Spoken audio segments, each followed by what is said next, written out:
23 जनवरी की रात मेरे 4 दोस्त एक प्रोजेक्ट के लिए भुवनेश्वर से सिरटीगुड़ा जा रहे थे। वहां उन्हें एक पुराने मंदिर पर आर्कियोलॉजिकल सर्वे करना था। मुझे पता था कि कालिदासपुर एक रिस्ट्रिक्टेड जोन है, एक ऐसी जगह जहां पैरानॉर्मल एक्टिविटीज की वजह से एंट्री पूरी तरह बैन है। फिर भी एडवेंचर के चक्कर में मैं भी उनके साथ चल पड़ा और यही मेरी सबसे बड़ी गलती थी। प्रोफेसर बी के श्रीनिवास ने तो पहले ही कह चुके थे, अगर पीएचडी की डिग्री चाहिए तो एक ऐसी जगह पर रिसर्च करो जिसके बारे में सिर्फ गिने चुने लोग जानते हो और जिसका हिस्ट्री आज भी एक मिस्ट्री बनकर रह गया हो। इसलिए सुबह से आशु, ईशान, मनीष और आरवी लाइब्रेरी में बैठकर सोच रहे थे कि किस चीज पर रिसर्च किया जाए। तभी आरवी की नजर टेबल पर रखी एक संस्कृत की किताब पर पड़ी जिसका नाम था अतृप्तात्मपुर मध्य अष्टबेताल। किताब पढ़ने के बाद पता चला कि कालिदासपुर के सिरटीगुड़ा पहाड़ के पास एक 1200 साल पुराना शिव मंदिर है जहां अष्टबेताल की शक्ति को तंत्र साधना से छिपा कर रखा गया है। अष्टबेताल की बातें अफवाह हो सकती हैं, पर 1200 साल पुराना मंदिर तो सच में था। और वैसे भी कालिदासपुर एक रिस्ट्रिक्टेड एरिया है तो उस मंदिर के बारे में बहुत कम लोगों को ही जानकारी होगी। यही सोचकर उन्होंने इस पर रिसर्च करने का फैसला किया और संडे की रात को ट्रिप का प्लान बना लिए। मैं भी अपनी कंपनी से 3 दिन की छुट्टी लेकर उसी दिन मैं बैंगलोर से भुवनेश्वर आया था। जब मैंने उनके प्लान के बारे में सुना तो सोचा कि कुछ नया चीज एक्सप्लोर करने को मिलेगा, इसलिए मैं भी उनके साथ चला गया। 7 घंटे की ट्रैवलिंग करने के बाद रात के 2 बजे हम लोग बेरहामपुर पहुंच गए। प्रोफेसर के दोस्त का एक घर वहाँ खाली पड़ा था तो उस रात हम वहीं रुके। वहाँ के सिक्योरिटी गार्ड शंभू से बात करने के बाद पता चला कि 100 साल पहले कालिदासपुर में किसी भयंकर बीमारी के कारण गांव के आधे लोग मर गए थे। जो बचे थे उन्हें भी अंग्रेजी सरकार ने जिंदा जला दिया ताकि वह बीमारी गांव से बाहर न फैले। इसके बाद उस जगह को रिस्ट्रिक्टेड एरिया घोषित कर दिया गया। कोई भी वहां जाने की हिम्मत नहीं करता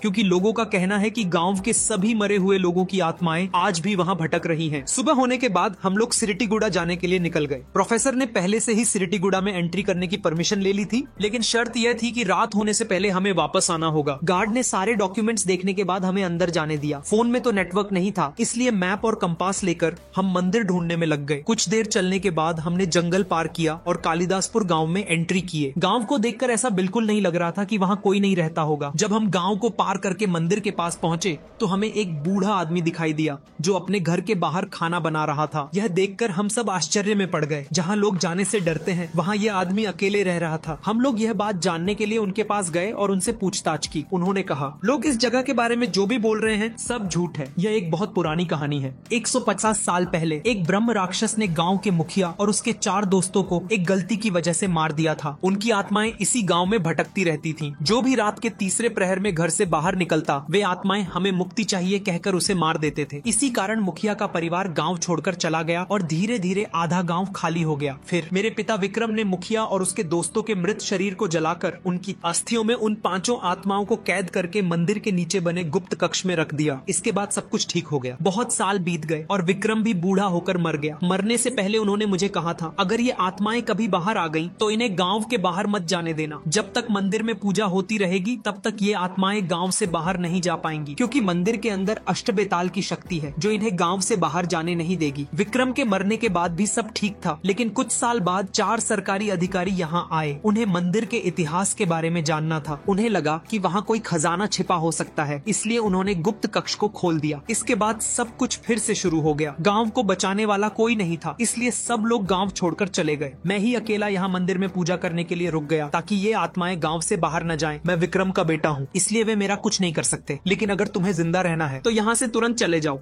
आरवी ने कहा, जिंदा रहेंगे तभी तो पीएचडी की डिग्री मिलेगी, कहीं और रिसर्च कर लेंगे। अब चलो यहाँ से। हम लोग गांव से बाहर निकल ही रहे थे कि सामने प्रोफेसर श्रीनिवास खुद आते हुए दिखे। फिर उन्होंने हमें रोककर सारी सच्चाई बताई। यह सब उनकी ही प्लानिंग थी। यह प्रोजेक्ट वर्क, लाइब्रेरी की वह किताब, शंभू की झूठी कहानी, सब कुछ हमें कालिदासपुर तक लाने के लिए ही किया गया था। मंदिर का दरवाजा खोलने वाले कोई और नहीं बल्कि प्रोफेसर के पिता नारायण और उनके दोस्त थे। कालिदासपुर के मुखिया युगेश का छोटा भाई मुकेश प्रोफेसर का दादाजी था। जब ब्रह्म राक्षस ने युगेश को मारा तो मुकेश भी उसी के साथ मारा गया। जब से उन 5 आत्माओं को बंद किया गया तब से प्रोफेसर के पिता को रात में अजीब आवाजें और डरावने सपने आने लगे। इससे छुटकारा पाने के लिए उन्होंने अपने दोस्तों को खजाने की लालच दिखाकर वह दरवाजा खोल दिया, लेकिन उसके बाद वे चारों पागल हो गए। कुछ साल बाद जब प्रोफेसर का बेटा हुआ तो उसे भी वही आवाजें और सपने आने लगे। इसके कारण वह बचपन से मानसिक रोगी बन गया। दिन में एकदम नॉर्मल इंसान, लेकिन रात को मेंटल पेशेंट।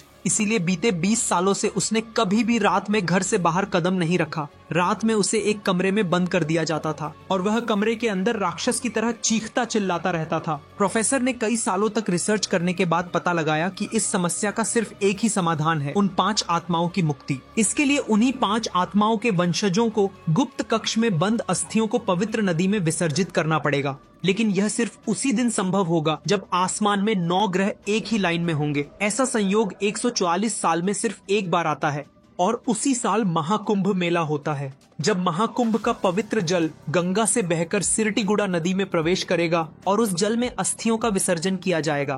तभी उन आत्माओं को मुक्ति मिलेगी। आशु, ईशान, मनीष और आरवी, ये चारों उन्हीं आत्माओं के वंशज थे, इसलिए प्रोफेसर ने उन्हें इस प्रोजेक्ट के लिए चुना था। लेकिन मैं तो वहाँ फंस गया, क्योंकि न तो मैं उस गांव का था, न ही किसी आत्मा का वंशज। अंधेरा हो चुका था, अब मैं गांव से बाहर भी नहीं जा सकता था और रात के तीसरे प्रहर में वे आत्माएं बाहर आ जाती। इसी वजह से मंदिर के पुजारी मुझे मंदिर के यज्ञ मंडप में ले गए, जहां अष्ट बेताल की शक्ति को 8 मूर्तियों में छुपाकर रखा गया था। यही एकमात्र सुरक्षित जगह थी जहां आत्माएं आ नहीं सकती थीं। रात के तीसरे प्रहर में सिरटीगुड़ा नदी में पवित्र जल प्रवाहित हुआ। उसी जल में जब वे 5 अस्थियां विसर्जित की गईं, तब उन आत्माओं को मुक्ति मिल गई। इसके बाद प्रोफेसर का बेटा भी ठीक हो गया और कुछ दिनों बाद कालिदासपुर छोड़कर जो लोग चले गए थे वे फिर से गांव वापस आ गए। अगर आपको जानना है कि मुखिया और उसके दोस्तों की मौत कैसे हुई, तो आई बटन पर क्लिक करके पहले अष्टबेताल और फिर ब्रह्म राक्षस का वीडियो देख लेना। वीडियो को लाइक, शेयर और चैनल को सब्सक्राइब कर देना।